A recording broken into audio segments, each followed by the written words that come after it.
Yes, hello guys. Welcome to another video. Today, I studied 1000 FIFA agent exam questions, and yes, what I found out that lots of the questions are actually rubbish. The questions that people set online are actually rubbish, and most people just try to put a lot of questions here to just give people to buy.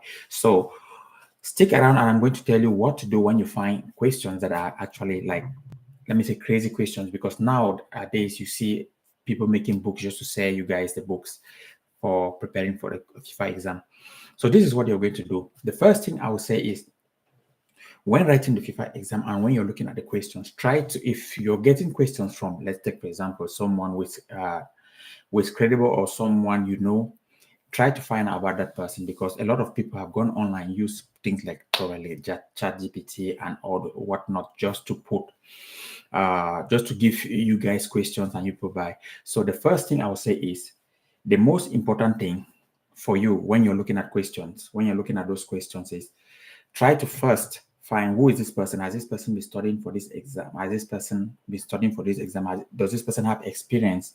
Has he been teaching people, or has she been teaching people about the exam? Then it's very, very important. Don't just go online and try to say, maybe someone proposed you a question and then you go, okay, I'm going to buy this to try to read. And then when you actually know this thing, then you go now into the process of the exam. As I always say, the process of the exam, you're almost coming, let's say you're left with few weeks for the exam. The exam comes on the 18th. And this tip I want to tell you guys. So when you approach the exam, as I said, 60 minutes. In those 60 minutes, when focusing, you have 1 hour to write this exam. And this exam actually is an exam that can change your life. Before I go into the details, I have to make you guys see this picture.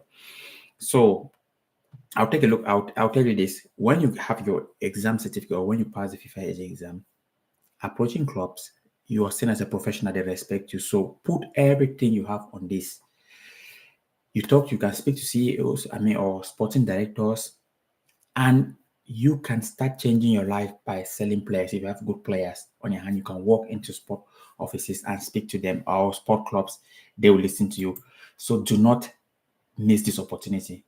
So this is what I'll say. Okay, the first thing I'll say to, when you're writing the exam, when you're approaching your 60 minute, take your time and have the structured approach. Whatever you have been preparing, if you have been preparing with someone that has been teaching you, try to focus. But this is what I'm going to tell you. So what I used to do, or what I always tell people if I'm teaching people, is, when you approach, look at the questions. That you have 20 questions set in multiple choice. The moment the exam starts, the moment the exam starts, try to go gradually. Pick each thing, if you have been studying. So let's say anything that is difficult, try to leave it aside. Try to answer everything as quick as possible, so that you have time. This is going to be very, very helpful for you. So let's take for example, as you approach the exam, the moment they say start, try to answer everything as quick as possible, as quick as possible. The moment you're left, let's say maybe 30, 35 minutes, whatsoever, then you come back now and start going to those questions that are difficult. Then now you look into those questions and say, okay, now I have to start looking and using the book, because you all know, it's an open book exam. You start looking into the books, and I gave already an idea on how you can look through the books for the exam. So let's take for example, this is how you're going to navigate through the book. If they give a question, let's take for example, under representative agreement. Let's give example, you must have been reading to know where the representative agreement now is. So that's under FFAR, that's FIFA Football Agent Regulation. So what you do is, the first thing you approach, you look at, you first think in your mind, where is the page? Let's say, for example, the page is page 280, page 270. So as I earlier advised you guys, that try to look at the table of content and know each page where, let's take for example, FIFA status, where it starts and where it finishes, FIFA Football Agent Regulation, where it starts and where it finishes, ethics code, disciplinary code, everything. Try to know where they are, so that when you have a question, then you take, for example, as I was saying, the representative agreement, you go straight into the table of content, you scroll that table of content, and then you find that word and you go to find your answer as quick as possible. So This strategy is actually going to help you a lot to pass the exam much easier, and you're going to finish earlier on time. So, as I repeat, the first thing, answer all the questions that you feel you know, do everything. And when you do everything, then the next thing now is you try to look now at the status. I mean, you start to look now at the difficult ones. And to answer those difficult ones, you must have known the pages, or if you don't know, you still have days to print those pages, print those table of content. Each time you're sitting on the sofa, just turn around, look. For example, FIFA status is from page, let's say 1 to 47. You do it. You said, let's say, for example, code of ethics is from this to this. You master it. This is from this to this. You try to master all these pages. When you master all these pages and you go into the exam, the moment they put the exam in front of you, it's very easy for you to be able to navigate the exam, because you already know where this the questions are, if you don't know of head. So I'll give an example. If I was writing the exam, the first thing I would do, this is how I approach the exam. The first things, I'll answer everything I know as quick as possible and make sure that I answer those 20 questions maximum 25 minutes, because there are things you know. So you just go, you start answering the ones you know, you take, because those are off head, as quick as possible, Maximum, give yourself 25 minutes in those. The ones you don't know now, you use the book, because you will start using the book now. You turn, it is under representative agreement, as I said, you look at it and the question, because you also need to learn how to find keywords of this.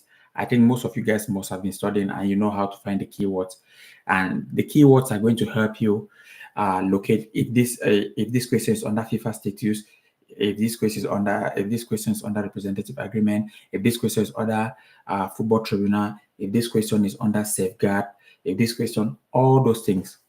So when you have these ideas, then now you can locate the answer very easy. So these are the tips I'm going to I'm telling you guys, because well, I'll be answering some questions at one point in time, but these are the tips I'm telling you guys that at least you need to learn to start answering this question, because they're going to or to start using this kind of tricks, because it's going to help you. As I said, the FIFA agent exam is a structural exam that to pass the exam you have to have a structural approach. That's a fact. That's the thing I learned. If you don't have a structural approach, when you arrive at the exam hall, you're going to be overwhelmed with what of the content. So you have to have a way of studying that can help you, because the study material is quite bulky. It's almost like 600 something pages, and it's quite bulky. For you to read those pages in notes and understand, it's going to be hard for you to get that. So what we people usually do is use a structural approach and try to answer those questions, because let's take, if you use a structural approach, it's going to be much easier for you, as I said. So those are one of the things that I can always tell you guys, that have a structural approach before entering the exam, because it's going to help you also. And also, talking about the questions, what I learned, because as I said, I've studied a lot of these questions, and each day I'm on the FIFA agent study material, on the FIFA study materials, looking the stuff, trying to improve my knowledge, because this helps me also to have an idea also when I'm speaking to sporting directors of football clubs. So what I discovered about the questions when I checked online is that a lot of the questions are not set in the right format, because the exam is going to come in a different format. But the most questions I see online are totally different. You see someone put a question and it's quite straightforward. I can guarantee you that you're not going to get into the exam and hear this kind of question. What is FIFA? What is FIFA? What is a define FIFA code of ethics? Define football tribunal. I see questions like that, or they said, of course, you can get one like what is representative agreement, but you're not going to have so much direct questions, because the reason FIFA makes this exam is FIFA makes the exam to be quite tricky, because they also make it for it to be in a, how can I put it, in a real life situation. So you try to imagine the application.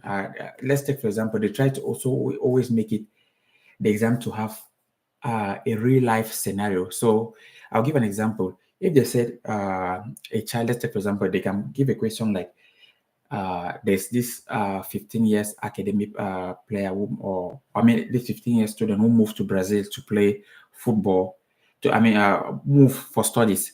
Then, but he found an academy. He found an academy there, and he signed a professional contract with that academy. And that professional contract with the academy was for 2 years. And after that 2 years, he extended his contract. But now, if you analyze that question, someone who has read a lot will know already that that question is not right. Because first, if you look at an academic student going to Brazil, Brazil for study, you have only chance to sign amateur. To sign an amateur, you can only sign amateur, and that contract will be only for 1 year. But now these are the tricky things. They put all these difficult tasks that you read, and then it takes your time. And if you don't understand, you're going to be answering that question based on what you don't even know. So that's why I say questions, you're not going to see a lot of questions straight. They are going to carry questions. They are going to give you questions that are quite tricky, that before you reason and take your time, it must have taken you maybe 2.5 minutes. Whereas, as I earlier advised you guys on this channel, that know that each question that you are answering is 3 minutes. Because if you take 60, if you take your exam is 60 minutes, and you divide it by your 20 questions, each is 3 minutes. So if you divide 60 by 20, so it's 3. So which means each question has to be 3 minutes.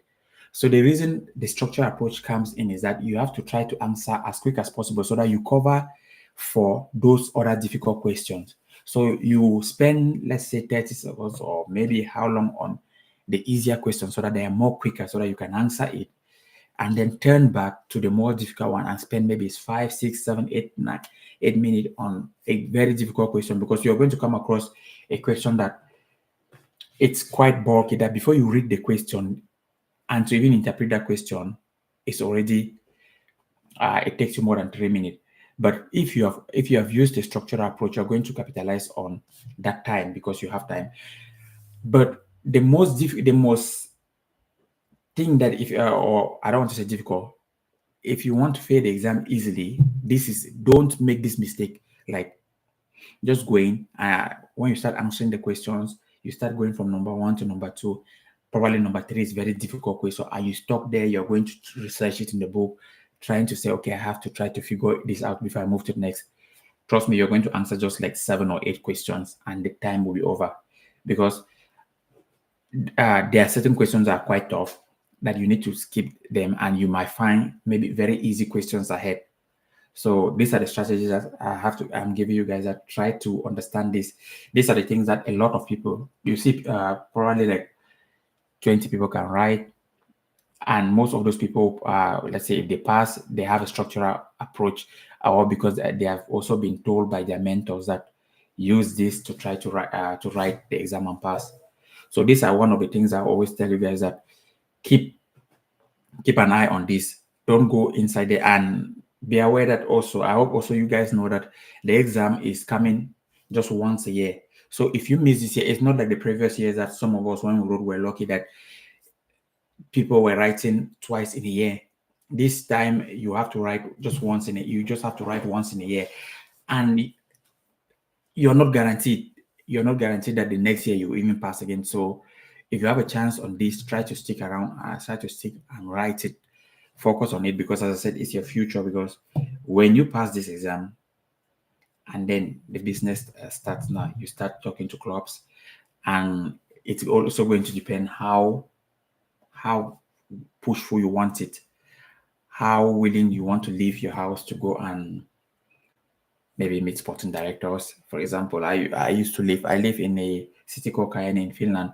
I used to live and drive about 2 hours away to go to a professional first division team, to Scopes of Copy. I don't know if some of you guys know it, but it's a team who won the league this year in Finland. So I go there, and I know a lot of people at the clubs. And I also go to, last time I was in a team, also AC Oulu, interviewing the CEO, and we're trying to talk about how transfers work. But all this access, I'm telling you guys, came only about because I have the FIFA agent license, because they see me as a professional. And when I introduce myself, I'm being allowed into that periphery or into that environment. But if I'm that I go to speak to CEO, I go to speak to sporting director or head of recruitment, all those people. But if I move there without any license, no one will give me that time for me to talk to them, because they don't see me like, I'm not going to do anything to do any business to them. Even if I have a player, I'm not going to sell that player to them because I don't have a license. So that's how important your license is. Okay, so you have to be very, very focused on writing this exam and doing the right thing, for it's going to help you. We're going to help you. So these were some of the few tips I wanted to give you guys, and also that keep an eye and just if you have been studying, pay attention and read, and just keep revising now, and you'll make it. Okay, this was what I had to give you guys, and tomorrow I'll be online again to try to talk to you guys. Okay, take care. Cheers. Have a nice day.